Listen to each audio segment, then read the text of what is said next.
नमस्कार साथियों, आपका स्वागत है स्टेनो एनजी के यूट्यूब चैनल में। आज हम ओपी शुक्ला बुक की पेज नंबर 147, 148 डिक्टेशन की प्रैक्टिस करेंगे। इस डिक्टेशन का समय 10 मिनट का रहेगा। इसकी गति पहले 80, उसके बाद 100 शब्द प्रति मिनट की रहेगी। अब हम डिक्टेशन स्टार्ट करेंगे। 1 2 3 स्टार्ट। महोदया, जहाँ तक योजनाओं का सवाल है, हमारा उद्देश्य यही है, गरीब हमारी योजनाओं में अधिक से अधिक लाभ उठाए। इसलिए हमने जो निर्देश राज्य सरकारों को दिए हैं, उसमें हमने यही रखा है कि अधिक से अधिक लोग हमारी योजनाओं का लाभ उठाए। और भी कई तरह के कार्यक्रम हम चला रहे हैं। मैंने शुरू में ही कहा कि ये कार्यक्रम हमने शुरू किए हैं और उनके फल धीरे धीरे मिल रहे हैं। फिर भी हमने कभी दावा नहीं किया है कि हमने सारी समस्याओं का हल कर दिया है।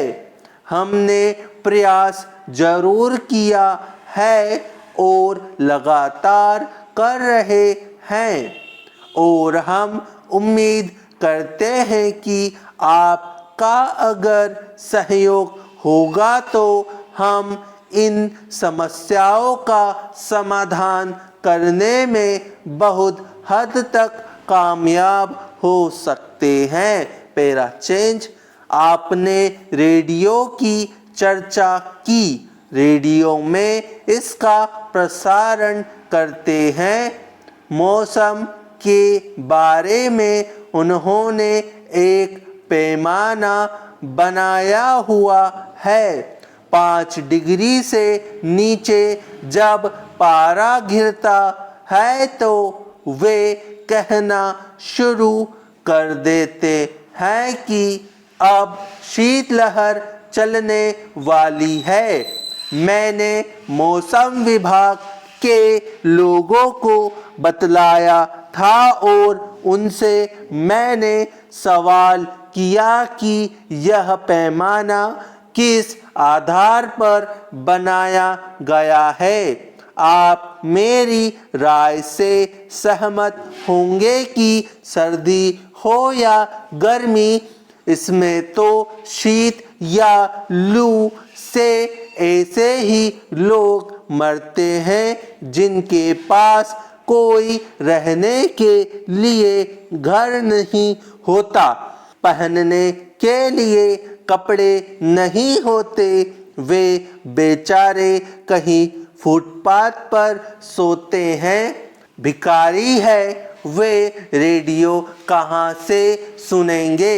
लेकिन फिर भी मैंने मौसम विभाग से कहा कि उनको चेतावनी देने के लिए आप क्या कर रहे हैं, तो उन्होंने बताया कि जब पारा 5 डिग्री से नीचे आ जाता है तो हम रेडियो से शीतलहर आने की चेतावनी देते हैं। उनके मापदंड के अनुसार शीतलहर न भी हो, अगर उनके पास पहनने के लिए कपड़े नहीं है, रहने के लिए घर नहीं है, तो भी वे लोग इतनी सर्दी में भी मर सकते हैं।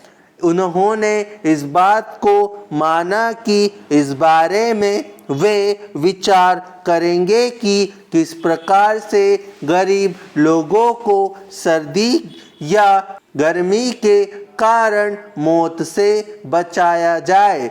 यह जो मापदंड अभी बना हुआ है, उसको बदलने के बारे में भी वे विचार कर रहे हैं। Para change. श्रीमान, आप और हम सभी जानते हैं कि इस सब का कारण केवल गरीबी ही है, लेकिन आज इसका कोई राजनीतिक लाभ उठाने का प्रयत्न नहीं कर रहा है। अब हम इसी डिक्टेशन को 100 शब्द प्रति मिनट की गति से दोहराएंगे। 1 2 3 स्टार्ट।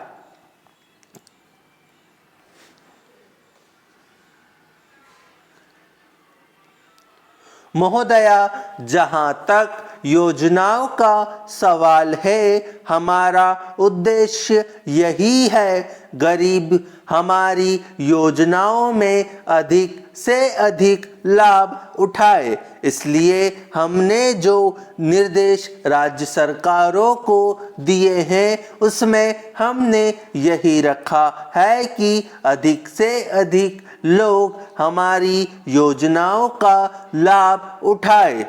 और भी कई तरह के कार्यक्रम हम चला रहे हैं। मैंने शुरू में ही कहा कि ये कार्यक्रम हमने शुरू किए हैं और उनके फल धीरे धीरे मिल रहे हैं। फिर भी हमने कभी दावा नहीं किया है कि हमने सारी समस्याओं का हल कर दिया है। हमने प्रयास जरूर किया है और लगातार कर रहे हैं, और हम उम्मीद करते हैं कि आपका अगर सहयोग होगा तो हम इन समस्याओं का समाधान करने में बहुत हद तक कामयाब हो सकते हैं। Para change. आपने रेडियो की चर्चा की। रेडियो में इसका प्रसारण करते हैं। मौसम के बारे में उन्होंने एक पैमाना बनाया हुआ है। 5 डिग्री से नीचे जब पारा गिरता है तो वे कहना शुरू कर देते हैं कि अब शीतलहर चलने वाली है। मैंने मौसम विभाग के लोगों को बतलाया था और उनसे मैंने सवाल किया कि यह पैमाना किस आधार पर बनाया गया है। आप मेरी राय से सहमत होंगे कि सर्दी हो या गर्मी हो, इसमें तो शीत या लू से ऐसे ही लोग मरते हैं जिनके पास रहने के लिए घर नहीं होता, पहनने के लिए कपड़े नहीं होते। वे बेचारे कहीं फुटपाथ पर सोते हैं। भिखारी है, वे रेडियो कहाँ से सुनेंगे? लेकिन फिर भी मैंने मौसम विभाग से कहा कि उनको चेतावनी देने के लिए आप क्या कर रहे हैं, तो उन्होंने बताया कि जब पारा 5 डिग्री से नीचे आ जाता है तो हम रेडियो से शीतलहर आने की चेतावनी देते हैं। उनके मापदंड के अनुसार शीतलहर न भी हो, अगर उनके पास पहनने के लिए कपड़े नहीं है, रहने के लिए घर नहीं है, तो भी वे लोग इतनी सर्दी में भी मर सकते हैं। उन्होंने इस बात को माना कि इस बारे में वे विचार करेंगे कि किस प्रकार से गरीब लोगों को सर्दी या गर्मी के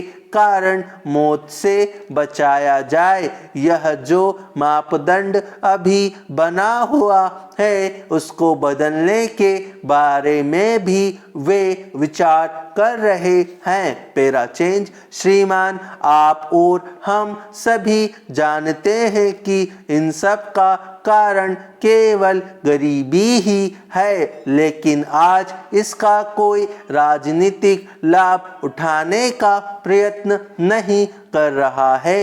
यह तो सभी पार्टियों की समस्या है। इसके लिए मात्र उपाय यही है कि लोगों को खराब मौसम से बचाने के लिए अधिक से अधिक रेन बसेरे बनाए जाए, जहां कम से कम उन्हें अपनी जान से हाथ न धोना पड़े। इसके लिए मैंने सुझाव दिया है कि एक आयोग कठिनाइयों से जूझने के लिए बनाया जाए, जो इन सभी बातों पर गौर करे और उनके उपाय सुझाए। एक माननीय सदस्य ने कहा कि आयोग बनाने से कोई फायदा नहीं होता, बल्कि आयोग पर खर्चा होगा।